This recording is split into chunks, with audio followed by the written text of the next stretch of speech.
Bienvenue dans Carnet de bord pour une nouvelle vie, le podcast qui t'aide à retrouver du sens, du souffle et la force de créer une vie professionnelle qui te ressent. Je suis Solène, coach en reconversion professionnelle vers l'entrepreneuriat et chaque semaine, on part ensemble à la rencontre d'un changement intérieur, celui qui t'amène vers plus de sens, d'équilibre et de liberté. À travers chaque épisode, je te partage des réflexions, des outils et des histoires vraies pour t'aider à comprendre, à te retrouver et à oser écrire, toi aussi, un nouveau chapitre de ta vie. Parce que ta nouvelle vie, elle commence ici. Alors, bienvenue à bord du vol Propulsion pour une nouvelle vie. Installe-toi confortablement, respire un grand coup. Le décollage commence maintenant. Hello à toi et bienvenue dans ce tout nouvel épisode de podcast. Je suis ravie de te retrouver aujourd'hui pour cet épisode parce que j'ai décidé de te partager un petit peu ce qui m'est arrivé ces derniers jours. Parce que en fait, je suis partie faire une retraite bien-être de 4 jours. Ça faisait longtemps que je voulais essayer et je me suis dit en fait pour mes 30 ans, je vais m'offrir ce cadeau parce que c'est important aussi de se faire plaisir à soi, de s'offrir des petites choses. Moi, ça vient booster ma confiance en moi et ça me fait vraiment beaucoup de bien. C'est quelque chose que j'essaie de faire régulièrement. Ça me permet aussi de fêter mes victoires et mes réussites. Et donc, je me suis offert cette retraite bien-être donc, sur 4 jours, donc du samedi au mardi.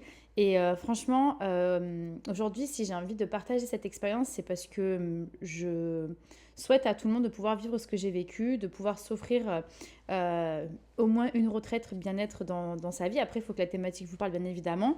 Moi, les thématiques, c'était éveil des sens, lâcher prise et enfant intérieur. Et en plus, j'ai eu de la chance parce que c'était vraiment à côté de chez moi dans un domaine que je connais très très bien. Donc, j'ai pas eu besoin d'aller trop loin. Et j'étais avec un groupe de 8 femmes, donc 10 avec les accompagnatrices. Et franchement, pour moi, c'était totalement ce qu'il fallait, en tout cas pour une première.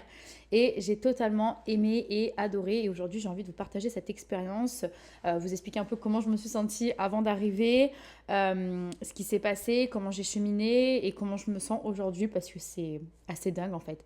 J'y suis allée très sincèrement avec un peu d'appréhension, un peu de curiosité parce qu'on ne sait jamais où on atterrit, avec qui, comment ça va se passer, qu'est-ce qui va nous arriver. Donc ça déroute effectivement parce que finalement ça nous fait aussi sortir de notre zone de confort. On sait qu'on va être avec des gens qu'on ne connaît pas du tout. Moi par chance c'est un lieu que je connaissais puisque c'est un lieu sur lequel j'ai la chance de travailler et ça appartient aussi à mes amis. Donc j'y suis assez régulièrement.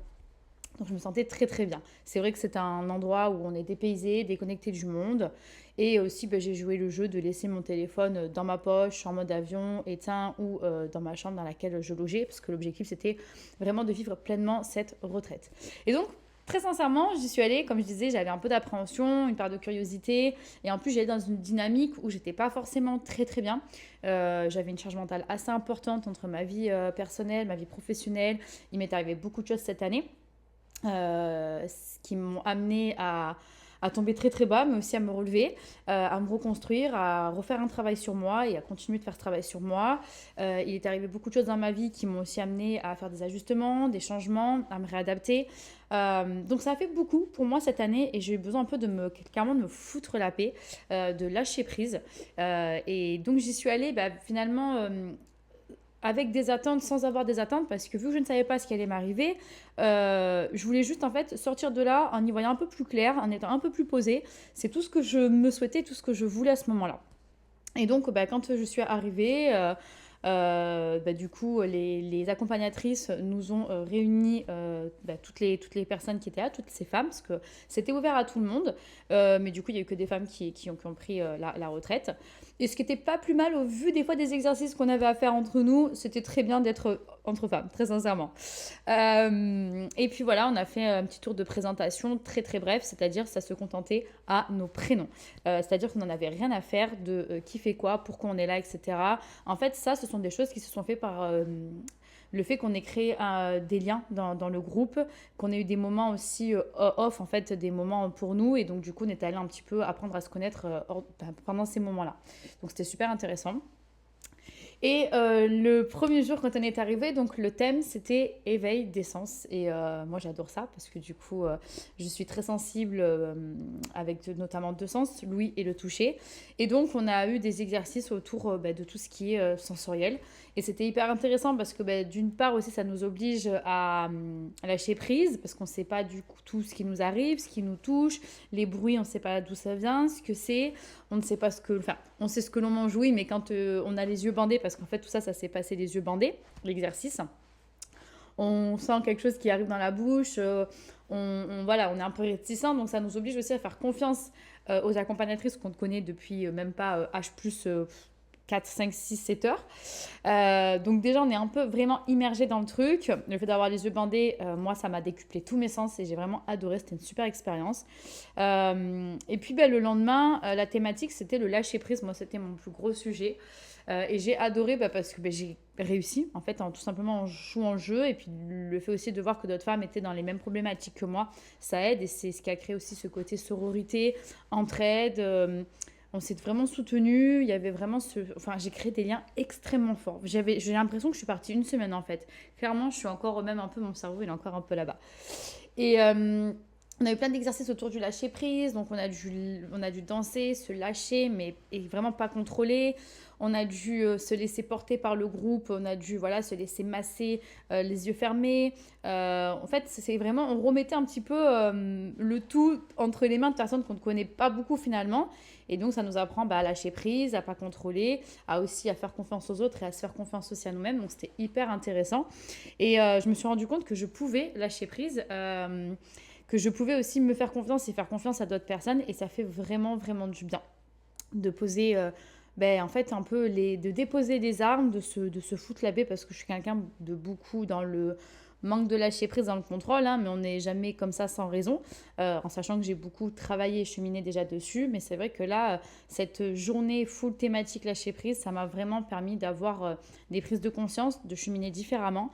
Je me suis rendu compte qu'en fait, je voulais aussi beaucoup courir alors que j'ai besoin de ralentir. J'ai compris beaucoup de choses en fait au niveau aussi de mon énergie, de mon ancrage. Je suis quelqu'un où j'ai beaucoup d'énergie, on me le dit. C'est ce qu'il faut aussi ma personne et je ne compte pas changer ce que je suis. J'ai juste besoin d'apprendre à canaliser cette énergie-là. Pour me reposer, pour me faire du bien, pour ne pas m'épuiser. Et j'ai aussi ce besoin d'ancrage, d'être plus dans l'instant présent, par des moments où mon esprit il est focus sur quelque chose. Ça m'a permis en fait de comprendre un petit peu aussi mon fonctionnement, ce pourquoi j'avais besoin de ça, comment j'étais en fait faite. Et j'ai essayé, je me suis initiée à des choses durant cette retraite, j'ai vraiment joué le jeu. Où je me suis vraiment mise à refaire des choses que je faisais quand j'étais petite et j'avais un peu oublié cette partie-là de moi, où je suis quelqu'un de très créative et en fait je me suis mise à faire du mandala. Et tous les soirs, pendant 1 heure et demie avant de manger, j'ai fait mon mandala et je me suis dit tiens, un petit objectif personnel, l'idée c'est de finir ce mandala pendant cette retraite, ça va boucler la boucle et voilà. Mais je m'étais quand même foutu la paix en me disant c'est pas grave si tu le termines pas, c'est ok, le but c'est que tu lâches prise et que tu te foutes la paix. Par chance, j'ai réussi à finir mon mandala, d'ailleurs, qui est juste là et j'en suis trop contente. Et les couleurs n'ont pas été choisies au hasard, en plus des couleurs très chaudes, très vives. Et je suis contente parce que du coup, je me suis découvert un petit peu, pas une passion, mais quelque chose que j'aime bien et qui, en fait, pendant 1 heure et demie, j'étais vraiment focus là-dessus, sur le choix de mes couleurs, où je vais mettre telle couleur. Ça m'a vraiment... mon cerveau, en fait, j'avais mis mon cerveau sur pause. J'étais vraiment dans l'instant présent, dans le lâcher-prise, dans l'ancrage. Mon énergie était canalisée. Et en fait, quand j'ai discuté avec ma maman, je me suis rendu compte que c'est vrai que quand j'étais petite, j'étais très créative, très manuelle. Je m'isolais beaucoup, je prenais plein de trucs autour de moi. J'étais très manuelle. Je fabriquais, je créais, je constituais, je fabriquais, je dessinais. Et ça me canalisait, en fait. J'étais dans mon coin, ma mère, elle me dit, on ne te voyait pas pendant des heures, tu étais enfermée dans ta chambre. Et je me rends compte qu'avec l'âge adulte, je me suis laissée prendre dans le flot de ma vie d'adulte, même étudiante, etc. Et en fait, j'ai un peu oublié les choses qui me faisaient du bien et qui me canalisaient. Alors aujourd'hui, je fais d'autres choses qui me font du bien, comme le sport. Mais le sport, ça me met quand même en full dynamique. Je fais quand même de la course à pied, du tennis, c'est des sports qui sont dynamiques. À côté de ça, je fais du pilates et du yoga. Mais c'est vrai que mon esprit arrive des fois à partir, ce qui est totalement ok d'ailleurs, faut accepter, à partir ailleurs. Et du coup, des fois, je peux courir pendant 10 km et penser à plein de choses en fait. Et du coup, je m'arrête pas de réfléchir et de penser. Alors que là, franchement, quand je fais quelque chose de créatif, j'ai remarqué sur les 3-4 trucs que j'ai fait, mon cerveau, il était totalement parti En fait, j'étais dans un autre monde avec moi-même et mon activité. Et ça fait vraiment trop du bien. Et donc, pour revenir à ma journée lâcher prise, voilà, j'ai appris grâce aux personnes avec qui j'ai fait des ateliers à me foutre la paix. J'en ai aussi appris plus sur moi, sur mon mode de fonctionnement, sur pourquoi aussi je lâchais pas forcément prise. Et le fait de pas forcément lâcher prise, c'est d'avoir aussi peur de, voilà, comment dire, c'est la peur en fait de pas contrôler, de pas maîtriser ce qui peut se passer derrière, du coup de créer une forme de culpabilité, de frustration. Et en fait, ce sont des émotions et des sentiments et des ressentis qui sont ok et qui font partie de nous. Et du coup, ça a le côté aussi rassurant. Et moi, je suis quelqu'un où j'ai besoin de me rassurer. Et du coup, je me fous pas la paix et je suis toujours dans la projection. Et c'est très très chiant. Donc là, ça m'a permis un peu de calmer le truc, de moins aussi mentaliser les choses. Parce que les accompagnatrices, elles nous disent pas mal elles nous donnent des conseils, des astuces, elles nous observent, elles nous analysent. Et puis entre nous, dans le groupe de filles qu'on était, on se parlait beaucoup, on s'entraidait, on s'écoutait, on a partagé nos expériences. Il y avait beaucoup d'effets miroirs. Moi, je me suis retrouvée dans beaucoup de femmes et des femmes se sont retrouvées dans certaines choses que j'ai pu dire aussi. Donc c'était intéressant. C'est ce qui a fait qu'on a créé aussi un lien de confiance. Et j'ai l'impression qu'en fait, ces filles, après, je les connaissais depuis longtemps, en fait, vu le lien qu'on a créé. Donc c'était super intéressant. Et après, il y avait la partie mon enfant intérieur où en fait on allait tout simplement nous rencontrer nous quand on était petits. Et moi j'ai adoré parce que j'ai une part d'enfant en fait. Moi je suis une adulte, oui, mais j'aime bien ce côté enfant. J'aime bien m'amuser, j'aime bien rire, j'ai beaucoup d'autodérision. Je m'entends très très bien avec les enfants. J'ai vraiment cette fibre-là maternelle et voilà. Et les enfants, c'est vrai que quand je suis avec eux, je retrouve un peu mon insouciance et je suis prise dans les activités que je fais avec eux parce que je pense que je me retrouve aussi avec mon âme d'enfant. Et c'était super chouette de se connecter à son enfant intérieur par des ateliers créatifs, par aussi des exercices de confiance. En fait, on était en groupe, en binôme, et on avait des exercices à faire où on avait les yeux bandés, on devait se laisser porter par l'autre. Et donc, du coup, en fait, mine de rien, ces 3 thématiques, elles étaient liées, même si chaque jour une thématique. À chaque thématique, on avait quand même du lâcher prise, de l'enfant intérieur, de l'éveil des sens. Et j'ai vraiment adoré. Et c'est vrai que la soirée qui m'a marquée, c'était justement la soirée enfant intérieur, où là, en fait, c'était soirée pyjama. Et tout était autour de l'enfant. Donc moi, à ce moment-là, j'avais 5 ans. Très clairement, j'avais 5 ans. Je sautais partout, je chantais, je dansais, je faisais de la corde à sauter. Je me suis fait maquiller le visage. Vraiment, j'ai lâché les chevaux et je me suis rendu compte qu'en fait, ça fait du bien de se foutre la paix. On veut toujours contrôler nos vies, on veut toujours avoir une longueur d'avance, anticiper, on réfléchit trop, on pense trop. Et en fait, on s'auto-sabote, on est notre propre limite, on se met des freins. Et je me suis rendu compte que là, j'avais apprécié de ralentir, j'avais apprécié le fait de me découvrir et de me redécouvrir. Et d'ailleurs, le thème de la retraite, c'est rencontre avec soi. Et clairement, je me suis vraiment rencontrée. Je me suis trouvée, retrouvée. Je me suis découverte et redécouverte. Et c'est génial. C'est ce que j'aime aussi dans le développement personnel. C'est que quand on commence à se mettre dedans, on n'arrête pas de cheminer, on n'arrête pas d'évoluer. Et j'ai eu beaucoup de prise de conscience sur le fait que voilà, le rythme de vie que j'ai, je pensais qu'il me convenait. Mais en fait, je m'épuisais assez facilement.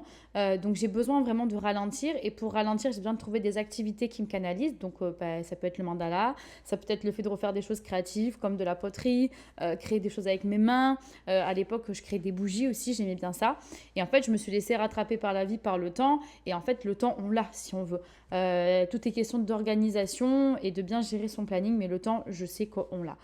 Le fait aussi de couper mon téléphone, de ne pas converser avec mes proches, ça m'a fait beaucoup de bien parce que j'étais pas non plus influencée. Et puis des fois, c'est vrai que nos proches ne comprennent pas forcément ce qu'on vit. Et puis nous, on part, on fait un travail sur nous, on chemine, mais eux sont restés entre guillemets chez eux et peuvent pas forcément toujours comprendre ce que l'on vit, ce que l'on a ressenti. Et c'est ok, il faut aussi l'accepter. Moi, j'ai la chance quand même d'avoir des amis et une famille très ouverte avec qui je peux partager ça et c'est intéressant. Mais j'accepte aussi le fait que pas tout le monde puisse comprendre ce que j'ai vécu, ce pourquoi j'ai fait ça. Et en fait, c'est ok parce que j'ai appris aussi à me détacher encore plus du regard des autres. J'avais déjà fait un gros travail sur le regard des autres et aujourd'hui, clairement, j'en ai strictement rien à faire. J'ai envie de vivre pour moi, en fonction de moi, parce que je suis la personne qui me connaît le mieux à l'heure actuelle. Donc vraiment, cette retraite, elle m'a permis de lâcher prise, d'avoir des prises de conscience, de cheminer, de voir aussi ce petit bout de femme que j'étais, parce que j'ai tellement eu des beaux retours, ça m'a tellement nourrie. En fait, ce que j'aimais dans mon groupe, c'est que chaque femme, sans s'en rendre compte, elles ont semé une graine en moi, que moi, j'ai décidé de vouloir arroser, d'en faire en fait mon petit potager, puisqu'il y a un effet aussi miroir, et puis le fait de discuter, d'échanger, on prend aussi ce qu'on a envie de prendre chez chacune en fait d'entre nous. Et moi, en fait, ce que j'aimais, c'est qu'on était en plus un groupe vraiment de tout âge. Donc moi, j'étais la plus jeune, et ça allait jusqu'à, je crois, 72, 73 ans. Et donc, chacun a des parcours et des vécus différents, et je trouve que ça a créé une sacrée symbiose, en fait, une sacrée harmonie, un équilibre entre nous. Et j'ai vraiment adoré, j'ai adoré ce côté bienveillance, respect, communication, écoute, et même les ateliers qui ont été proposés. Moi, j'ai pas vu mes journées passer. Clairement, le soir, quand j'arrivais à notre temps libre, qui était 17h, 17h30, moi, je prenais ma douche, j'allais faire mon mandala, mais j'étais épuisée. Épuisée, en fait, je pense émotionnellement et mentalement de tout ce travail-là. J'étais vraiment claquée, en sachant qu'on se couchait vers 22h, 22h30. Donc ça faisait vraiment des bonnes journées de 8h jusqu'à 22h30. Mais ça fait du bien. Ça fait du bien de sortir de sa zone de confort, d'être repoussé dans ses retranchements, finalement aussi d'aller un peu au-delà de ce que l'on pense de nous, apprendre des autres, écouter. Moi, vraiment, j'ai appris à prendre encore plus de recul, à encore plus écouter et à voir qu'en fait, je voulais ralentir. Je voulais arrêter de courir et j'ai plus envie de marcher, en fait. Et je cours déjà assez quand je fais ma course à pied. Et dans mon quotidien, moi qui ai besoin de canaliser mon énergie, il faut que je ralentisse. Donc, j'ai compris qu'il fallait que je m'ancre beaucoup plus, que je canalise mon énergie, que rien ne cesse de courir et que finalement tout part de moi. Donc, mais ça, même si j'en ai conscience, c'est venu encore plus s'accentuer parce que je me suis rendu compte qu'en me foutant la paix, j'étais beaucoup plus apaisée. Très sincèrement, je suis arrivée là-bas, j'étais à les 4, 5 sur 10. Je suis ressortie de là, j'étais à 9 sur 10, voire 10 sur 10. Et je me suis tellement, en fait, ancrer des choses en moi, j'ai une faculté d'assimilation et d'intégration qui est très rapide et je mets rapidement des choses en place. Donc ça a un effet très positif et bénéfique chez moi. Je me suis foutu la paix le soir où je suis rentrée. J'ai pas forcément travaillé, je suis allée voir mes proches et mercredi j'avais prévu justement de tourner ce podcast pour qu'il sorte le jeudi. Et en fait j'ai eu d'autres choses de prévues, d'autres impératifs. Et en temps normal j'aurais culpabilisé, je me serais dit t'as pas travaillé, nanani nanana, j'en aurais fait des montagnes. Et en fait je me suis foutu la paix. Clairement j'ai fait que des trucs que je voulais faire. Je me suis pas pressée par le temps, je suis même allée manger un petit fast-food alors que j'y vais pas souvent. Mais j'avais envie. Donc je me suis écoutée, là j'avais envie de manger un truc un peu bien gras. Et j'ai dit, allez, je vais aller au fast-food. Et en fait, j'ai passé ma journée sans réfléchir. Voilà, je me suis dit, chaque jour est une journée différente. Demain sera une autre journée et je verrai demain en fait. Donc j'essaie vraiment de prendre ce recul, de me dire que je verrai demain ce qu'il en est. Demain, ça sera demain. Là, je vais vivre aujourd'hui. Je vais faire du mieux que je peux. Avec l'énergie que j'ai, j'accepte d'être dans une bonne dynamique ou pas, d'être dans une bonne énergie ou pas, d'être dans une bonne sensation, une bonne émotion ou pas. Et c'est ok, ça fait partie de moi en fait. J'accepte aussi que les choses ne soient pas constantes. Bien évidemment, c'est cyclique. Et de me foutre la paix. Et vraiment, si aujourd'hui j'ai voulu parler de ce que j'ai fait de cette retraite, c'est que même si tu pars pas 4 jours, essaie au moins de t'octroyer une journée ou deux pour toi de bien-être en fait. Et que surtout cette retraite, elle résonne en toi. Peu importe qu'il y ait du yoga, du qigong, de la sophrologie, peu importe les thématiques. Fais-le si tu ressens le besoin de te reconnecter à toi, de te retrouver. Oui, ça fait peur sur le moment parce qu'on ne sait pas où l'on va, on ne sait pas comment on va ressortir et c'est pas l'idée de te dire comment je vais ressortir, d'avoir trop d'attentes. Vis en fait le moment présent, laisse-toi guider. Moi, j'ai eu des accompagnatrices, Jenny et Céline, qui ont été formidables. J'ai eu la chance d'avoir un groupe de femmes, mais inspirantes et formidables. Et quand je nous ai vues sortir de là avec nos sourires rayonnants, les liens qu'on a créés, c'est beau, c'est fort. À la fin, au départ, tous les matins, on devait se faire un câlin pour la dopamine. Et quand on se connaît à H plus 24, même pas, c'est compliqué. Et à H plus 36 heures plus tard, on se prenait dans les bras, on se faisait un bisou, on se frottait, En fait, tout est décuplé, tout est dans le laisser-aller, dans le lâcher-prise, dans la confiance en soi et aux autres. Et moi, ça m'a vraiment aussi montré que je pouvais faire confiance aux autres, bien évidemment dans une demi-mesure. Et qu'en faisant confiance aux autres, je me fais aussi confiance en moi. J'écoute plus mon intuition, mes ressentis. Et c'est vrai que ça ne m'a jamais trop trompée. Mais des fois, on est rattrapé par notre vie, nos émotions, etc. Et en fait, je me rends compte que l'intuition ne trompe jamais, finalement. Mais voilà, tout ça pour dire que faites-le si vous avez l'occasion. Ça fait vraiment du bien. On se retrouve, on se redécouvre, on se reconnecte à soi ou on se connecte à soi. Enfin, vraiment, j'ai passé 4 jours, mais hors du temps. En fait, c'est vrai que la temporalité là-bas, tout est décalé, hein. Moi, personnellement, je savais plus quelle heure il était. On a extrêmement bien mangé aussi, donc c'était vraiment très sain, très healthy. Mais on a mangé vraiment à notre faim. Tout était en fait fait pour que nous, on se fasse du bien. J'ai même repris un peu la lecture sur un livre que je voulais lire depuis longtemps. Et c'est là où du coup, je me suis dit, mais en fait, c'est dingue d'en arriver là pour se dire que tu dois faire ça, ça, ça, ça. Mais c'est OK en fait. Du coup, ça m'a permis d'avoir certains déclics et de prise de conscience en ayant fait ça. Et je me remercie de l'avoir fait.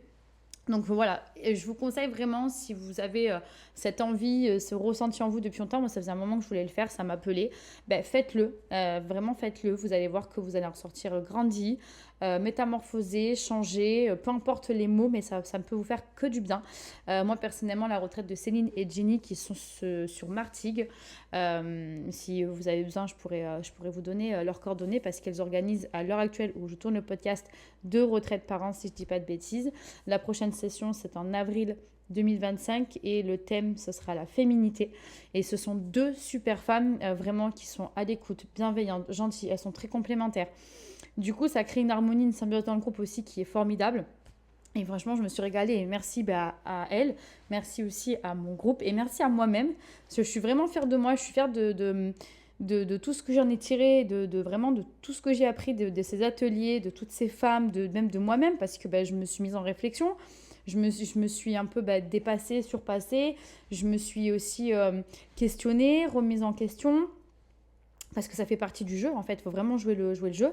Et aujourd'hui, voilà, je me dis que il y a des choses qui doivent évoluer dans ma vie, il y a des choses qui prendront du temps et c'est OK, il y a des choses qui prendront moins de temps, il faut aussi que je continue de cheminer, de m'écouter, mais surtout que je me foute la paix en fait et que je commence pleinement à vivre parce que sincèrement, moi je suis quand même stressée de nature parce que je suis toujours dans une projection et je me rends compte qu'être tout le temps stressée, ça nuit à mon système nerveux, à mon système immunitaire et en fait tout est un cercle vicieux et en fait je me bouffe en permanence et en fait j'ai pas envie de ça parce que j'ai qu'une vie. Je veux vivre bien, je veux vivre heureux, je veux vivre épanoui. Je le suis, hein, mais j'ai pas envie de me générer des fois du stress alors que ça n'a pas lieu d'être. J'ai pas envie de prendre pour moi les choses alors que des fois ça n'a rien à voir avec moi. En fait, j'ai envie de vivre en fait en harmonie vraiment avec moi-même, alignée avec tout ce que je suis, mes aspirations, mes valeurs, mes envies, mes besoins. Peu importe finalement ce que les autres vont penser et c'est totalement OK. Aujourd'hui, j'ai décidé de vivre pour moi depuis très longtemps. Je travaille dessus. Ça ne se fait pas en un jour. Mais grâce à ça, ça a vraiment mis le doigt sur des choses auxquelles je pensais, je réfléchissais, mais ce n'était pas assez poussé. Et des fois, c'est vrai qu'on a besoin d'un petit coup de pouce, de se faire aider, de se faire accompagner pour aller plus loin dans notre démarche. Et clairement, moi, en fait, c'est grâce à cette retraite que du coup, j'ai pu aller un peu plus en profondeur de ce que je voulais être, devenir et là où je voulais aller dans ma vie. Et vraiment, merci à moi pour ça. Merci aux organisatrices de cette fabuleuse retraite et de tout ce qui a été mis en place. Je me suis régalée et je vous conseille vraiment d'essayer si vous avez l'occasion ou peut-être sur une journée, 2 journées, de trouver la retraite qui vous correspond. Est-ce que vous allez voir, ça va vraiment vous faire du bien. Donc voilà. Donc si vous avez envie d'avoir des informations supplémentaires sur la retraite que j'ai faite et avoir les coordonnées, n'hésitez pas à mettre un petit commentaire ou à venir me trouver sur les réseaux sociaux. C'est avec plaisir que je vous partagerai tout ça. Si vous avez des questions, c'est aussi avec plaisir que j'y répondrai. En attendant, je vous souhaite de prendre soin de vous, de penser à vous, de vous foutre la paix, de commencer à vivre pleinement pour vous et non pas pour les autres. Et puis je vous dis à très vite pour le prochain épisode.